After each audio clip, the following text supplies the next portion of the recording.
तो कहानी के शुरू में हमें तबाह हुई दुनिया के मंजर दिखाए जाते हैं। कोलंबिया जैसी एडवांस सिटी के अंदर लोग ट्राइब यानी कबीलों की शक्ल में रह रहे थे। खाने के लिए वो पुराने जमाने के लोगों की तरह हंटिंग और गैदरिंग करने लगे थे, जबकि यहाँ इन पर हर वक्त म्यूटेंट्स का खतरा मंडलाता रहता था। ये म्यूटेंट्स जो इन इंसानों को मारने के लिए हमेशा तैयार है, ये खुद भी पहले इंसान ही थे, लेकिन फिर किसी इन्फेक्शन के चलते ज़ॉम्बीज में बदलने लगे। जैसे जैसे वक्त गुजरता गया, इन्फेक्शन बढ़ती चली गई और तकरीबन सभी इंसान म्यूटेंट्स में बदल गए। दुनिया तबाह हो गई और सर्वाइवर्स अपनी जिंदगियां बचाने के लिए कबीलों की शक्ल में रहने लग गए। इस इन्फेक्शन को इतना अरसा गुजर गया था कि एक जनरेशन मर गई थी और अब दूसरी जनरेशन में कोई भी पढ़ा लिखा इंसान नहीं रहा था। समझ लें कि ये दुनिया दोबारा एडम की दुनिया बन गई थी। जिस कबीले को इस वक्त हम देख रहे हैं उसके लीडर का नाम है ओरी, जिसका बेटा सेवन सबसे बेहतरीन हंटर है और अगला परफेक्ट लीडर बनने के लिए अपने लोगों का ख्याल भी रखता है। काफी दिन से शिकार न मिलने की वजह से वो शिकार करने के लिए अपनी खास बाउंड्री से आगे निकल गया और वहाँ उसका सामना हो गया उसके डैड से, जो उस पर गुस्सा करते हैं और बोलते हैं, तुम्हें यहाँ आने की इजाजत किसने दी? तुमने हम सबको खतरे में डाल दिया है। सेवन को ऐसा नहीं लगता था। सेवन को लगता था कि उसके डैड और उसके ट्राइब के बड़े लोग कुछ ज्यादा ही डरते हैं और अगर ऐसे ही ये लोग शिकार के लिए आगे ना बढ़े तो कुछ दिन में उनकी मौत हो जाएगी, क्योंकि काफी दिन से उन्हें शिकार नहीं मिला था और काफी दिन से ये लोग पत्तों पे और बेरीज पे गुजारा कर रहे थे। उसकी बातें सुनने के बाद और उसका जज्बा देखकर ऑरी उसे आगे बढ़ने की इजाजत दे भी देता है और खुद उसके साथ जाता है। जहाँ आगे बढ़ने पे वो देखते हैं कि उनके ही कबीले का एक और लड़का जो कि शिकार में अच्छा था, वो भी सभी लोगों के लिए शिकार ढूंढने के लिए पहले ही आगे आ चुका था। अब ये लड़का अकेला भी इनके साथ मिल जाता है और ये लोग एक साथ आगे बढ़ते हैं, लेकिन काफी दूर जाने पर भी जब इन्हें कोई शिकार नहीं मिलता तो ओरी यानी इनका लीडर इन्हें वापस चलने को कहता है। लेकिन तभी अचानक इन्हें एक बड़े जानवर के हुर्राने की आवाजें आने लगती है। कुछ ही सेकंड में यहाँ एक बहुत बड़ा यानी जायंट बीस्ट इनके सामने आ जाता है। ये भालू इन लोगों से कहीं गुना बड़ा था। ये लोग शायद ही उसे मार पाते, लेकिन केलब और सेवन मिलकर उसके ऊपर हमला कर देते हैं। ये बीस्ट उनको उल्टा मारने ही वाला था। आंखों ही आंखों में अब केलब सेवन को इशारा करता है। खुद उस बीस्ट के लिए ट्रैप बनते हुए उसके नीचे चला जाता है और जैसे ही बीस्ट उसे पकड़ने के लिए नीचे झुकता है तो सेवन उसके सीने में स्टैब करके उसे मार डालता है। ये जानवर इतना बड़ा था कि इनकी महीनों की भूख मिटा देता। अब ओरी यानी इनके लीडर भी इनसे बहुत खुश थे, इसीलिए वो अब इस बीस्ट का दिल निकालकर इन दोनों को दे देते हैं। आज की शाम उनके नाम थी। आज उनके गांव में बड़ा जश्न होने वाला था, क्योंकि काफी अरसे बाद सारे मीट खाने वाले थे। इससे पहले कि ये लोग अपने कबीले वालों के पास वापस पहुंचते, इनके ही कबीले का एक आदमी हकलाया बखलाया इनके पास आया। उसकी हालत काफी बिगड़ गई थी, जिसे देखकर ये समझ गए कि वो किसी तरह इन्फेक्टेड हो गया है और अब एक ज़ॉम्बी म्यूटेंट में बदल जाएगा। ये उस आदमी को भी पता था। उसने इन सबसे कहा, मुझे मार दो, लेकिन सेवन ऐसा नहीं करना चाहता था। वो किसी की जान नहीं लेना चाहता था। ये लोग अभी इसी कश्मकश में थे कि उसे मारे या ना मारे। तभी अचानक दूर जंगल में से एक वेपन आकर उसे लग जाता है। ये किसने मारा था वो लोग नहीं जानते थे, लेकिन इसकी वजह से सेवन बहुत ज्यादा गुस्से में आ गया था। वो अपने कबीले के आदमी के कातिल को ढूंढकर मारना चाहता था, लेकिन सभी लोग उसको कंट्रोल करते हुए वापस ले गए। अब कबीले में वापस पहुंच गए। सभी लोग काफी परेशान थे, क्योंकि म्यूटेंट्स उनके कबीले के काफी पास आ गए थे और वो वक्त दूर नहीं था जब म्यूटेंट्स उनके कबीले के ऊपर भी हमला कर देते। कबीले के काफी सारे यंगस्टर्स कबीले वालों को मशवरा देते हैं कि हमें यहाँ से कहीं शिफ्ट हो जाना चाहिए, लेकिन कबीले के बड़े ये नहीं मानते और कहते हैं कि इस जगह ने हमें बहुत प्रोटेक्ट किया है, हमें इस जगह को छोड़कर नहीं जाना चाहिए। उनकी डिप्रेसिंग बातें सुनकर केलब सामने आता है और कहता है, मेरे डैड कहा करते थे कुछ चीजें बदलने के लिए हमें खुद को बदलना होता है, हमें अपने कबीले के लिए खुद कोशिश करनी होगी। उसकी बातें सुनकर कोई खुश या मोटिवेट नहीं होता, बल्कि कबीले के बड़े लोग उसी को डीमोटिवेट कर देते हैं और कहते हैं तुम्हारे डैड की ऐसी सोच थी, इसीलिए वो मारे गए। हमें यहाँ पर केलब के फादर की स्टोरी पता चलती है, जिनको लगता था कि उनके कबीले के अलावा भी और सर्वाइवर इस दुनिया में होंगे जिन्हें वो ढूंढने के लिए निकले थे, और आज तक वो वापस नहीं आए। केलब को आज की सारी बातों ने बहुत ज्यादा दुखी कर दिया था। सारे कबीले वालों को लगता था कि उसके डैड मर गए हैं, लेकिन वो साबित करना चाहता था कि उसके डैड ठीक है। इसलिए उसने फैसला किया कि अब वो कबीले से बाहर अपने डैड को ढूंढने के लिए जाएगा। इसी प्लान के तहत वो अगली सुबह गाँव से निकला। अभी वो ज्यादा दूर नहीं गया था कि उसे म्यूटेंट का पूरा ग्रुप अपने गांव की तरफ बढ़ता हुआ दिखाई दिया। केलब वापस अपने गांव की तरफ मुड़ जाता है और गांव वालों को म्यूटेंट्स के आने की खबर देता है। जिनसे लड़ने के लिए गांव वाले तैयार हो गए थे। अब जब बहुत सारे म्यूटेंट्स उनके ऊपर हमला करते हैं तो ये सब लोग उनसे अच्छा मुकाबला करने की कोशिश तो करते हैं, लेकिन म्यूटेंट्स की तादाद बहुत ज्यादा थी, सबको ये मार नहीं सकते थे। इसीलिए ओरी ने फैसला किया कि सभी लोग अपने केव में चले जाएं और सभी लोगों को बचाने के लिए यहाँ ओरी अपना सैक्रिफाइस देता है और केव का दरवाजा बंद करते हुए म्यूटेंट्स को केव तक जाने से रोकने के लिए वो अपनी जान खतरे में डाल देता है और म्यूटेंट्स के हाथों मारा जाता है। सीन कट होकर हमें दिखाया जाता है कि म्यूटेंट से अभी भी 3 इंसान लड़ रहे थे, जिनमें था सेवन, केलब और सेवन की वाइफ डोरी। लड़ते हुए काफी टाइम गुजर चुका था, ये लोग थक कर अब एक पत्थर के पीछे छुप जाते हैं। अब सेवन प्लान बनाता है कि अपने कबीले के लोगों को बचाने के लिए हमें म्यूटेंट को केव से दूर ले जाना पड़ेगा और ये काम करने के लिए मैं उन्हें डिस्ट्रैक्ट करने का काम करूंगा और फिर तुम लोग उनसे लड़ना। लेकिन केलब जवाब में उसे कहता है, नहीं, इनसे लड़ना बेवकूफी है, हम सिर्फ 3 हैं और ये बहुत सारे हैं। जैसा केलब सोच रहा था, डोरी की भी वही सोच थी। लड़ने का आइडिया बेकार था। डोरी कहती है कि हमें यहाँ से बाहर निकलकर अपने लिए कोई मदद ढूंढनी चाहिए। अब ये लोग चलते हुए एक तालाब के पास आ जाते हैं। जब ये लोग तालाब के पास पानी पी रहे थे तो दूर हमें देखने को मिलता है कि कोई उनके ऊपर नजर रखे हुए था। इस आदमी का नाम है एमल, जिसने पहले भी इनके ट्राइब के इन्फेक्टेड आदमी को मारा था। खैर, इनके पानी पीने तक वो यहाँ से दूर चला जाता है और यहाँ पर सेवन को केलब के पास कुछ दिखाई देता है। ये एक बुक थी। सेवन पूछता है, ये क्या है? केलब जवाब में कहता है, ये किताब है, इसके जरिए मेरे डैड ने मुझे पढ़ना लिखना सिखाया था। अभी ये लोग बातें ही कर रहे थे कि इतने में अचानक इन्हें पीछे से हलचल महसूस हुई। पीछे मुड़कर इन्होंने देखा तो म्यूटेंट इनके ऊपर हमला करने के लिए आ रहे थे, जिनसे बचने के लिए ये लोग आगे बढ़ गए, लेकिन म्यूटेंट भी इनके बहुत करीब आ गए। पीछे मुड़कर सेवन जब उस म्यूटेंट को मारने लगा तो मार नहीं पाया, क्योंकि ये म्यूटेंट उसके डैड ही थे। इससे पहले कि वो म्यूटेंट इन सबको मार देता, पीछे से कोई उस म्यूटेंट के ऊपर हमला करके उसे मार देता है। देखने को मिलता है ये एमल ही है जिसने उस म्यूटेंट को मारा था। उसे मारने के बाद उसने सेवन से कहा, ये अब तुम्हारे डैड नहीं रहे, ये एक म्यूटेंट बन चुके हैं और मैंने उसे मार के कुछ गलत नहीं किया, सिर्फ तुम्हारी जान बचाई है। ये कहकर वो इन सब के पास आता है और इनसे पूछता है, क्या तुम्हारी नाक में से खून तो नहीं आ रहा? असल में इन्फेक्टेड होते ही सबसे पहली निशानी है नाक से खून निकलना, लेकिन इन तीनों के ऊपर किसी म्यूटेंट ने हमला नहीं किया था। तब एमल ने इन्हें बताया कि म्यूटेंट हमला ना भी करे तो भी उनके करीब सांस लेने से भी इंसान इन्फेक्टेड हो जाता है, लेकिन ये इन्फेक्शन थोड़ा देर से असर करती है। यहाँ पर एमल इन तीनों को ये भी बताता है कि वो केलब के फादर को जानते हैं, जिसका नाम था जेरेड। असल में वो और एमल दोस्त थे। एमल बताता है कि केलब के डैड ने एक फॉर्मूला डिजाइन किया था, एक दवाई बनाई थी जिससे म्यूटेंट्स को तो वापस इंसान नहीं बनाया जा सकता था, लेकिन हाँ, अगर इंसान उस दवाई को खा ले तो वो म्यूटेंट नहीं बनेंगे। यानी उसने एक एंटीडोट बनाया था जिससे बाकी इंसानों को म्यूटेंट बनने से बचाया जा सकता था। लेकिन फिर अफसोस कि एक दिन उसका फॉर्मूला एक शहर में रहने वाला सर्वाइवर चोरी करके ले गया और फिर बाकी सब उसके उस फॉर्मूले के मुताबिक दवाई नहीं बना पाए, क्योंकि किसी को भी पढ़ना लिखना नहीं आता था। लेकिन केलब के डैड ने अपने दोस्त को बताया था कि उसने अपने बेटे को पढ़ना लिखना सिखाया है और इसी वजह से एमल उनके कबीले के आसपास चक्कर लगाया करता था। वो असल में केलब को ही ढूंढना चाह रहा था ताकि केलब की मदद से ही लोग दोबारा दवाई बनाए और सभी इंसानों को बचा ले।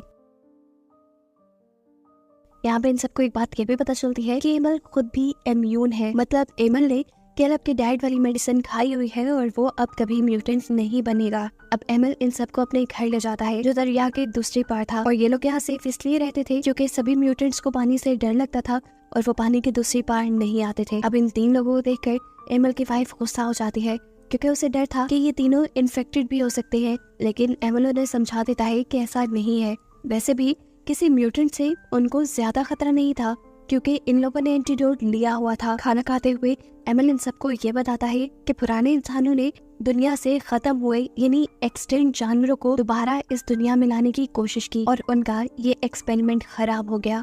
वापस दुनिया में एक्सटेंट हुए जानवर आने के बजाय दुनिया में एक इन्फेक्शन ऐसी फैल गई जिसकी वजह से सभी लोग म्यूटेंट यानी ज़ॉम्बीज बनना शुरू हो गए। खैर, अब एमल का पॉइंट ये था कि ये तीनों शहर जाएं और उस आदमी से केलब के डैड का बनाया हुआ फॉर्मूला ले आए जिससे कि इंसानों को सिक्योर किया जा सके, और इस मिशन के लिए ये तीनों मान भी जाते हैं। सीन कट होकर अब हमें इनकी ट्राइब का सीन दिखाया जाता है जहाँ पे सभी म्यूटेंट उनकी केव का दरवाजा तोड़ने की कोशिश में है और अंदर बैठे सभी लोग डर रहे हैं। कुछ यंगस्टर्स दोबारा इनको मशवरा देते हैं कि हमें यहाँ से बाहर निकलने का कोई रास्ता ढूंढना चाहिए, लेकिन बड़ों का भी ये मानना था कि यहाँ से बाहर निकलना ठीक नहीं, बल्कि हमें यही रहते हुए गॉड से प्रे करनी चाहिए। लेकिन ये उन्हें ठीक नहीं लग रहा था। ऐसे में एक यंगस्टर खुद उठा और केव की दूसरी तरफ से पत्थर तोड़ने लगा ताकि वो यहाँ से दूसरी तरफ जा सके, और इस काम में केलब की बहन भी उसकी मदद करने लग गई। फाइनली ये लोग काफी सारे पत्थर तोड़ने के बाद एक दूसरी जगह पर आ गए थे, जहाँ से एक छोटा सा झरना बह रहा था और वहाँ पे ठंडी हवा भी आ रही थी। साफ मतलब था कि पहाड़ की दूसरी तरफ कोई नया इलाका था। अब ये लोग ये पहाड़ तोड़ते कैसे? केलब की बहन अक्ल लड़ाती है और इस झरने के नीचे से निकलकर दूसरी तरफ जाने का फैसला करती है, लेकिन पानी में जाते ही वो फौरन बाहर निकल आई, क्योंकि पानी में बहुत सारी लीचीज थी जो उसकी बॉडी को चिपक गई। पहले ये लोग मिलकर उसकी बॉडी से लीचीज उतारते हैं, लेकिन फिर ये लड़की एक और मर्तबा पानी के अंदर जाने का फैसला करती है, क्योंकि अगर ये लोग वहाँ रहते तो फिर भी मर जाते। यहाँ ट्राइब में दिखाया जाता है कि एक म्यूटेंट दरवाजे में बने हुए गैप के जरिए उन लोगों पर हमला करने की कोशिश करता है, तो ट्राइब के लोग उसका हाथ पकड़कर उससे ही मार देते हैं। लेकिन अब ट्राइब के सबसे बूढ़े इंसान के नाक से खून बहने लगा था, और साफ मतलब था कि वो इन्फेक्टेड हो गया है, वो म्यूटेंट बनने वाला है। और ऐसा इसलिए नहीं हुआ था कि किसी म्यूटेंट ने उसके ऊपर हमला किया था, बल्कि ऐसा इसलिए हुआ था कि वो काफी देर से म्यूटेंट के इर्द गिर्द सांस ले रहे थे, और ये बात अब साफ थी कि जितने भी लोग इस केव में बचेंगे वो सभी म्यूटेंट बन जाएंगे। अब दिखाया जाता है कि केलब की बहन और उसके बाकी साथियों को फाइनली यहाँ से बाहर जाने का एक रास्ता दिख गया था। इन्हें झरने की दूसरी तरफ जाकर पहाड़ के ऊपर से रोशनी दिखाई दे रही थी। इन्हें वहाँ चढ़कर ये लोग पहाड़ से बाहर निकल सकते थे। खुशी खुशी ये लोग आगे बढ़ते हैं, और जैसे ही उनका एक साथी बाहर निकलने वाला होता है, वो देखता है कि उस जगह पर पहले से ही बहुत ज्यादा म्यूटेंट्स हैं, यानी बहुत ज्यादा ज़ॉम्बीज़ हैं जो उन्हें देख चुके थे, और वो उनके ऊपर हमला करने लगते हैं। अपने बाकी दोनों साथियों को बचाने के लिए ये लड़का अपना सेक्रीफाइस दे देता है और उसी झरने के छोटे से सुराख के पास रुक जाता है जहाँ से वो लोग यहाँ पर आए थे, ताकि ये म्यूटेंट्स इस रास्ते के जरिए दूसरी तरफ केव में ना जा पाए। फिर ये म्यूटेंट्स इस आदमी को चीर फाड़ कर खा जाते हैं, जबकि केलब की बहन और उसका दूसरा साथी केव के अंदर आ जाते हैं। यहाँ आकर इन्होंने देखा कि केव की हालत बहुत खराब थी, लोग बीमार हो रहे थे, उनकी नाक से खून बह रहा था, यानी काफी सारे लोग म्यूटेंट बनते जा रहे थे। और एक आदमी जो तकरीबन म्यूटेंट बनने के लिए तैयार ही था, वो बहुत ज्यादा दर्द में था। वो यहाँ इन लोगों से कहता है मुझे मार दो। कोई उसकी बात पे ज्यादा ध्यान नहीं देता, लेकिन तब केलब की बहन उसे मार देती है और बाकी लोगों से कहती है अगर मैं भी इस हालत में पहुंचूं तो मुझे भी मार देना। यहाँ दूसरी तरफ देखने को मिलता है कि एमल के साथ ये सब लोग नदी के जरिए शहर का सफर कर रहे थे, जहाँ ऊपर पहाड़ों से इन्हें बहुत सारे ज़ॉम्बीज़ ने देख लिया और इनके ऊपर पत्थर मारने लगे।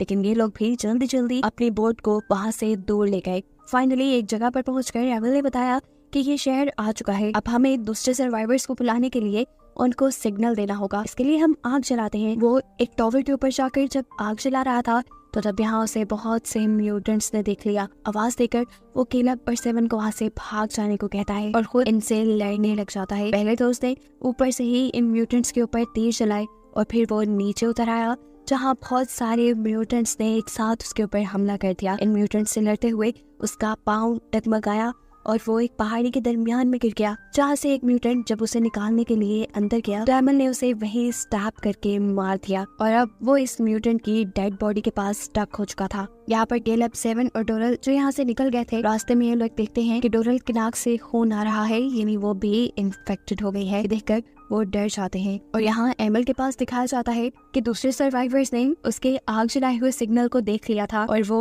उसे बचाने के लिए यहाँ पर आ गए। उन्होंने पहाड़ी के दरमियान बने इस छोटे से हिस्से के अंदर से पहले म्यूटेंट को बाहर निकाला और फिर एमल को भी रेस्क्यू कर लिया। एमल अब इन लोगों को बताता है कि हमें एक ऐसा इंसान मिल गया है जो पढ़ना लिखना जानता है और जेरेड की दवाई को दोबारा बना सकता है। यहाँ पर चलते हुए केलब का पूरा ग्रुप एक और अनजान बिल्डिंग के पास आ गया था। ये उसी आदमी का आइडिया था जिसने केलब के डैड का फॉर्मूला चुराया था। यहाँ आकर सेवन एक आदमी से येलो पाउडर के बारे में पूछता है तो ये सुनते ही वो डर कर भाग जाता है। सेवन उसका पीछा करता है तो देखता है कि वो आदमी अपने मालिक के पास आया था, यानी उसी आदमी के पास आया था जिसने केलब के डैड की मेडिसिन चुराई हुई थी। अब केलब उनके पास आकर रिक्वेस्ट करता है अगर आप मुझे थोड़ी सी दवाई दे दें या मुझे वो फॉर्मूला दे दें तो मैं और भी दवाई बना दूंगा। लेकिन यह आदमी दवाई देने के लिए नहीं मानता क्योंकि ये उसने अपनी ही नस्ल के लिए संभाल कर रखी हुई थी। हाँ, लेकिन वो केलब को इतनी इजाजत दे देता है कि उनके इस एरिया में एक लाइब्रेरी थी, वहाँ पर जाकर वो नया फॉर्मूला बना सकता है। यहाँ पर ये लोग डोरल को एक अलग जगह पर रख देते हैं ताकि उसकी इन्फेक्शन बाकी लोगों तक ना फैले। लेकिन यहाँ के किसी आदमी को वैसे भी डोरल से खतरा नहीं था, क्योंकि यहाँ के सभी लोगों ने उस पाउडर से अपने आप को इम्यून कर लिया था। अब केलब लाइब्रेरी में जाकर दोबारा उस फार्मूला को बनाने या तलाश करने में लग जाता है, जबकि यहाँ से सेवन जाता है उस आदमी की यानी यहाँ के बादशाह की बेटी के पास और उससे वो दवाई मांगता है। ये लड़की उसे दवाई क्यों देती, लेकिन जब सेवन उसे बताता है कि उसके डैड ने ये दवाई चुराई थी तो उस लड़की का दिल टूट गया और उसने सेवन की मदद करने का फैसला कर लिया, क्योंकि वो ये बात भी जान गई थी सेवन सबकी जान बचाना चाहता है। ये सारी बातें करने के बाद वो लड़की सेवन को एक सेफ के पास लेकर आती है जिसके अंदर मेडिसिन रखी थी और उसकी चाबी हमेशा उसके डैड के गले में रहती थी। सेवन इस सेफ को देखकर कहता है कि इसे अरसे से खोला नहीं गया क्योंकि उसके ऊपर बहुत ज्यादा डस्ट थी, लेकिन वो लड़की कहती है मेरे डैड तो रोज थोड़ी सी मेडिसिन लेकर आते हैं। इसका साफ मतलब था कि मेडिसिन यहाँ पर नहीं थी। अब मेडिसिन को ढूंढना एक नया चैलेंज हो गया था, जिसके लिए ये लड़की एक आइडिया निकालती है और भागते हुए जाकर अपने डैड से कहती है कोई मेडिसिन चुराने के लिए आपके रूम में आ गया है। वो आदमी बुक लाकर जल्दी से रूम में जाता है और चेक करता है उसकी मेडिसिन सेफ थी और उसने मेडिसिन दीवार के अंदर छुपाई हुई थी और ये चीज ऊपर खड़े सेवन ने देख ली। ये देखते ही सेवन ने नीचे जंप की और आकर इस आदमी को बेहोश कर दिया। इससे पहले कि वो इस आदमी को मार देता, उसकी बेटी यहाँ आकर कहती है नहीं, मैंने डैड को छोड़ दो और ये मेडिसिन ले जाओ और इससे सबको ठीक कर देना। ये कहते हुए उसने मेडिसिन उसके हवाले कर दी। सबसे पहले सेवन ने मेडिसिन खुद सूंघी क्योंकि वो खुद भी इन्फेक्टेड हो चुका था, जिसके बाद वो इसे डोरल के पास लेकर गया और डोरल को भी उसने ठीक कर दिया। और इसके बाद वो लोग गए केलब के पास, जिसे फॉर्मूला तो मिल गया था लेकिन उसकी हालत इन सबसे ज्यादा खराब हो गई थी। डोरल जल्दी से उसे मेडिसिन सुखाकर ठीक करती है और फिर ये लोग फॉर्मूला और वो मेडिसिन लेकर वहाँ से भाग निकलते हैं। पहाड़ी रास्ते से होते हुए इन्हें एक पहाड़ से दूसरे पहाड़ तक जाना था, जहाँ पर इन्होंने एक रस्सी का ब्रिज बनाया हुआ था। ये ब्रिज बहुत ही खतरनाक था। इसके ऊपर से चलते हुए इनके पीछे उस आदमी के गार्ड्स भी लग गए। वो गार्ड्स लगातार इनके ऊपर हमला कर रहे थे। इस हमले में केलब मारा जाता, लेकिन इनके लिए केलब को बचाना बहुत ज्यादा जरूरी था, क्योंकि केलब ही एक वो इंसान था जो अपने डैड की मेडिसिन बनाकर सभी इंसानों को बचा सकता था। केलब को बचाने के लिए सेवन आगे बढ़ता है और दूसरे लोगों से लड़ने लगता है। इससे पहले कि ये लोग इसी ब्रिज के जरिए उनकी पहाड़ी तक पहुंच जाते, सेवन ये ब्रिज ही अपनी तरफ से काट देता है, जिससे गार्ड्स नीचे गिरने लगे। ये देखकर गुस्से में दूसरे गार्ड्स ने सेवन के ऊपर तीर से हमला किया और ये तीर सीधा जाकर सेवन के सीने पे लगा और वो वहाँ दोनों पहाड़ों के दरमियान बनी खाई के अंदर गिर गया, यानी वो मर गया। मौके का फायदा उठाते हुए डोरल केलब को लेकर यहाँ से जा चुकी थी। यहाँ रास्ते में इन्हें एमएल के ट्राइब के लोग भी मिल जाते हैं जो इन्हीं को ढूंढ रहे थे। वो इन लोगों को रेस्क्यू कर लेते हैं। यहाँ पर वो चाहते थे कि केलब उन्हें अपने डैड का फॉर्मूला दे दे, लेकिन केलब उनसे कहता है देखें, आप सब लोगों ने इस दवाई को पहले से ही इस्तेमाल किया हुआ है। ये दवाई आपको अगले जनरेशन के लिए चाहिए, लेकिन हमारा ट्राइब बहुत ज्यादा खतरे में है। उनके ऊपर तो म्यूटेंट्स ने हमला भी किया हुआ है और उन्होंने ऐसी कोई मेडिसिन भी नहीं ली। ये सुनकर वो ट्राइब वाले केलब की मदद करने को मान जाते हैं और सब मिलकर अब केलब के ट्राइब की तरफ बढ़ते हैं, जहाँ जाकर इन्होंने देखा कि उस ट्राइब की हालत बहुत बुरी थी। म्यूटेंट्स बस केव का दरवाजा खोलने ही वाले थे बाकी लोगों पर हमला करने के लिए, लेकिन ठीक उसी वक्त पर एमएल के ट्राइब के लोग दूसरे ट्राइब को बचाने के लिए इन म्यूटेंट्स से लड़ने लग जाते हैं और फिर फौरन डोरल जाकर अपने ट्राइब के लोगों को वो मेडिसिन सुंघाने लगती है ताकि वो लोग म्यूटेंट ना बने। बाहर धुआंधार लड़ाई चल रही थी, जिसके अंदर अब इस ट्राइब के लोगों ने भी हिस्सा लेना शुरू कर दिया था और इन्होंने मिलकर काफी सारे म्यूटेंट्स को मार भी दिया था। अब केलब जैसे ही बाहर निकला तो उसने देखा कि वो आदमी जिससे वो मेडिसिन चुरा कर लाए थे वो उसे मारने के लिए आ गया है। उसने केलब के ऊपर तीर चलाया, लेकिन इससे पहले कि ये तीर केलब को लग जाता, केलब को बचाने के लिए उसके सामने एमएल आ गया और उसने केलब का तीर अपने ऊपर खा लिया। ये देखकर केलब को इतना गुस्सा आया कि उसने अपने हाथ में पकड़ी हुई कुल्हाड़ी उस आदमी की तरफ फेंक दी। जो कुल्हाड़ी उस आदमी को लगने की वजह से वो आदमी वहीं पर मर गया। और फिर आखिर में हमें देखने को मिलता है कि सब ठीक हो गया था, म्यूटेंट्स मारे गए थे और उनका ट्राइब भी अब सेफ था और ये सब केलब की वजह से हुआ था। डोरल इमोशंस में बहकर उसे एक गले लगा लेती है और यहाँ पर हमें पता चलता है कि केलब पहले से ही डोरल को पसंद किया करता था। खैर, अब फिल्म के आखिर में दिखाया जाता है कि केलब और उसकी बहन बच्चों को पढ़ाने का काम करते हैं। यहाँ पर देखने को मिलता है कि एमएल भी ठीक हो चुका था, जिसने उस दिन केलब का तीर अपने सीने पे लिया था। डोरल और केलब दोनों मिलकर एमल को उसके घर छोड़ने के लिए जाते हैं, जिसके बाद अब कैलब के पास अपना एक नया मिशन था। उसे दोबारा उसी शहर में जाना था जहाँ जाकर उसके डैड ने वो मेडिसिन बनाई थी, और वो भी इस मेडिसिन को बनाकर बाकी सभी इंसानों को ठीक करना चाहता था। और बस उसी को दिखाते हुए ही कहानी यहाँ खत्म हो जाती है।